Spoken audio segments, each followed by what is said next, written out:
3 নং প্রশ্নে বলা আছে যে a minus b equal to যদি 5 এবং ab ইকুয়াল টু যদি 36 হলে a cube minus b cube এর মান কত হবে। তো আমাদের মান নির্ণয় করতে বলেছে, তো চলো সমাধান করি আমরা।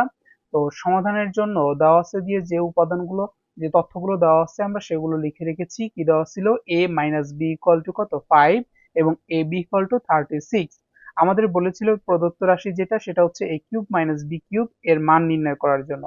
তো আমরা জানি এ কিউব আর মাইনাস বি কিউব একটা সূত্র আছে, সেই সূত্রটা হচ্ছে কি, যে a minus b whole cube plus 3ab into a minus b. তাহলে কি হবে, a cube minus b cube আছে, তাহলে এ মাইনাস বি তার উপর কি হবে হোল কিউব, যেহেতু ভিতরে মাইনাস তাহলে বাইরে কি হবে প্লাস 3ab। 3ab ইন্টু হচ্ছে কত আবার এ মাইনাস বি, এ মাইনাস বি, এই সূত্রটা আমরা জানি।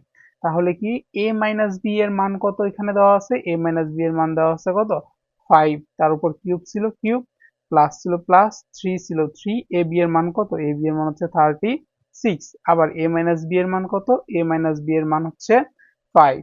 তাহলে 5 এর উপর কিউব দেওয়ার অর্থ হচ্ছে কত 125, আর এখানে 35, সরি 3, যদি 336 5 কে আমরা কি করি মাল্টিপ্লাই করি বা গুণ করি, তাহলে ফলাফল আসে কত 540। এখন এই দুইটাকে যদি আমরা যোগ করে দিই তাহলে যোগ করলে অ্যান্সার আসবে কত 665, এটাই অ্যান্সার।